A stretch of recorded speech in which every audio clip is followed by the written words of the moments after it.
But we begin the readout tonight with America's fragile democracy and our tattered reputation around the world.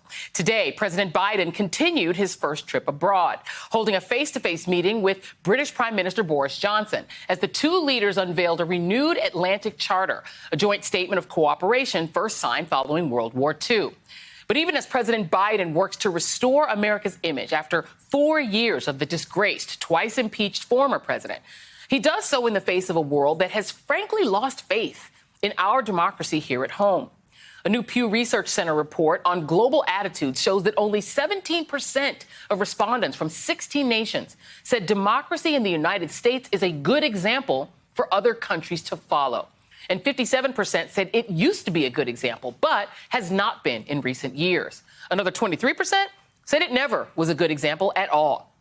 And that's not exactly surprising, given that one of our two major parties in the United States, the Republicans, have become a leading force against democracy, with MAGA cheerleaders even taking turns questioning FBI Director Chris Wray today in a House Judiciary Committee hearing. And while Democrats pressed Wray on the January 6th insurrection, a blatant attempt at destroying our democracy, the top Republican on the committee, Jim Jordan, used his time to whine about cancel culture and to defend the disgraced ex-president's disgraced TV lawyer, Rudy Giuliani. While Matt Gaetz, who remains on the Judiciary Committee despite being investigated for alleged sex trafficking of a teenager by the FBI, and who should probably be answering questions about what role he played in whipping up the insurrection, instead got to question the FBI director, too. Of course, it's hardly surprising that the Republicans on the committee would avoid questions about the insurrection, given that another member, Arizona Republican Andy Biggs, was named by the organizer of the rally that preceded the siege, Ali Alexander, who remains on the run, as one of the people who helped plan it. And then there's Louis Gohmert of Texas, becoming the latest Republican to try and rewrite the history of the deadly siege. The night before January 6th, January 5th, that evening I was talking to Capitol Police officers, and I said, let's face it, most of the conservatives that come, they don't have any intention of being violent. And they said, well, we've been briefed today that there's a good bit of, it's understood, online activity, that there are people that are going to be coming that hate Trump, but they're going to dress up in red, MAGA, Trump paraphernalia to try to blend in and create trouble. Okay, now remarkably, Louis Gohmert was a judge in Texas in his former life. But if that scenario that he claims, if it's true, perhaps he should be called as a witness if there ever is a House Select Committee investigation into the insurrection. And let's not forget that a joint report by two Senate committees made clear that Capitol Police leadership knew that Trump supporters were planning to breach the Capitol. And in an interview with PBS, Capitol Police officer James Blasingame, who is suing the former president for inciting the mob, gave a firsthand account of what he endured that day. It looked like a sort of a horde of zombies, just people as far as you can see, just salivating. And I was called I was called a traitor. I was called, various epithets. In fact, if what Louis Gohmert claims is true, that it was Antifa or zombies or poltergeists or aliens from the planet Kuzbane who were the real culprits on January 6th, a bipartisan commission could have gotten to the bottom of that. But Gohmert, like most of the Republicans, voted against it. Instead, he got to grill Director Wray on how he has characterized the attack. You were careful to note that most of the protesters who were leftists last summer were basically peaceful, but you haven't said that about the 200,000 people that showed up on January 6th. Do you know how many people actually came into the Capitol on January 6th that were unauthorized? I don't have an exact number. I do know that we've now are approaching around 500 arrests. Joining me now, former Senator Doug Jones of Alabama, Angela Rye, principal and CEO of Impact Strategies, and former executive director of the Congressional Black Caucus, and Clint Watts, former FBI special agent and distinguished research fellow at the Foreign Policy Research Institute. And Clint, I want to start with you. I can't believe that we have to still do this months after the insurrection. But we have seen multiple prosecutions begin in these cases. Here are just a few headlines from those prosecutions. What they're saying, what their lawyers are saying. Proud Boys member says Trump is to blame for inciting the riot, the Capitol riot. Not even QAnon shaman disowns Trump, that he disowns Trump, claiming he was duped by the former president.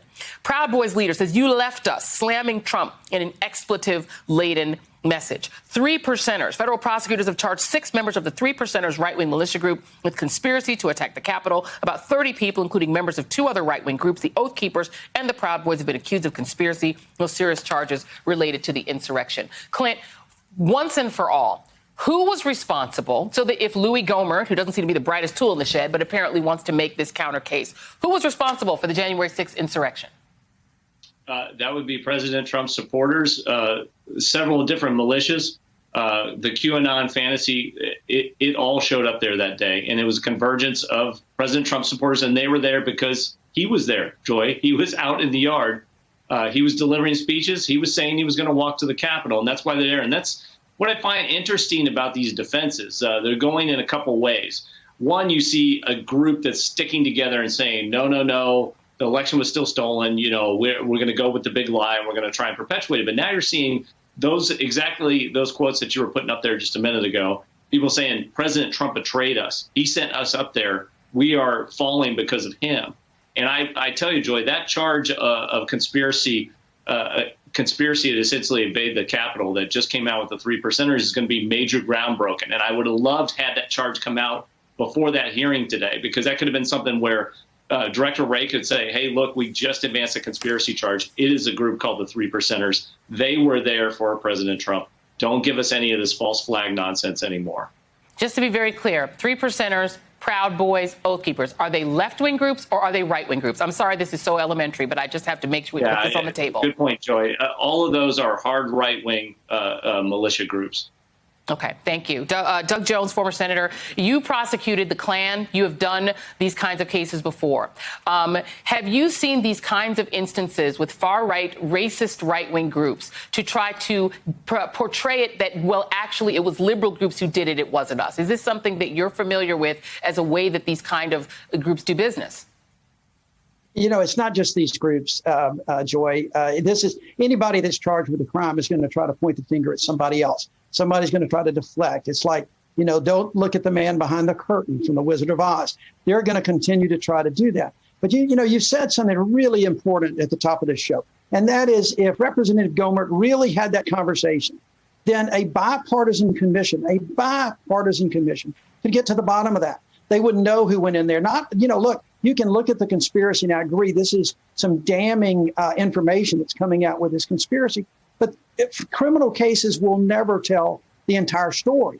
And that's why you need this bipartisan commission where both sides can look at facts that can be agreed on by both sides of that commission. And that's what's so stunning about this, is that people will make these allegations, but then essentially say, we really don't want you to look at these allegations. We want to just say them. It seems to me, Angela Rye, that you have Benny Thompson with this lawsuit that he has filed regarding the violence that we've seen. You have the potential for there to be a select committee that Speaker Pelosi could theoretically put together. If you were still working on staff on the Hill, would you recommend that Louis Gohmert be called as a witness and subpoenaed and made to tell under oath who it is that he says told him that it was going to be, quote unquote, Antifa people dressed up as Trump supporters? Would you call him as a witness? Absolutely. And before Louis Gohmert, I would call Kevin McCarthy, or suggest Kevin McCarthy be called. And before Kevin McCarthy, I would suggest the 3 GOP lawmakers who were responsible for coordinating with these groups be called. All of these folks need to come to the table. This shouldn't be a partisan issue. To the point, Joy, Mitt Romney was running down the hall with Capitol Police escorting him, just like Lisa Blunt Rochester was on her hands and knees praying with Democratic and GOP colleagues. Their memories have failed them. There was a noose with Mike Pence's name on it. Right? This isn't about partisanship. This is about what happened. How can we prevent what happened? And I think it's great that, yes, FBI Director Wray needs to talk about what happened, what the failures of the FBI were, why weren't people believed? Certainly, Congressman Thompson had this intelligence. Certainly, Congresswoman Maxine Waters, who chairs financial services, but called this, could smell it in the air, right? And said, this is something we need to be mindful of as we get closer to the inauguration. There were a lot of people who have access to intelligence, but also have access to just plain old common sense. And they should have been listening to the members who are receiving death threats for months, for years under Donald Trump. Why would they all of a sudden act peacefully? Tell me why. And that is, I think, the thing that we really have to begin to answer. There are a number of people who have to be called, but if they're subpoenaed, they have to be willing to tell the truth. Yeah, absolutely. And Doug Jones, if you were prosecuting this case, if you were looking at it, I knew something bad was going to happen on January 6th. All you had to do is if you had Twitter or if you could read, if you were looking at social media, everyone who knew, every law enforcement person that I know was saying, be careful on the 6th, something bad's going down. Because Donald Trump said, join us in Washington, D.C. on the 6th. It's going to be wild. Would you call Donald Trump as a witness if you were prosecuting a case of this nature, Doug Jones? I'd certainly try to interview the president. I'd try to interview all the speakers that were there, and we would see what happened, whether or not they would consent to an interview, consent to a grand jury subpoena. I don't know the answer to that. My guess is that they would not. But I think I've said this so many times. I think anyone that was at the mall speaking, anyone that was at the Capitol trying to break the doors down, everyone should be investigated and looked at and at least tried to interview. And I quite frankly, Joy, I think the FBI and the Department of Justice are doing a remarkable job of doing just that.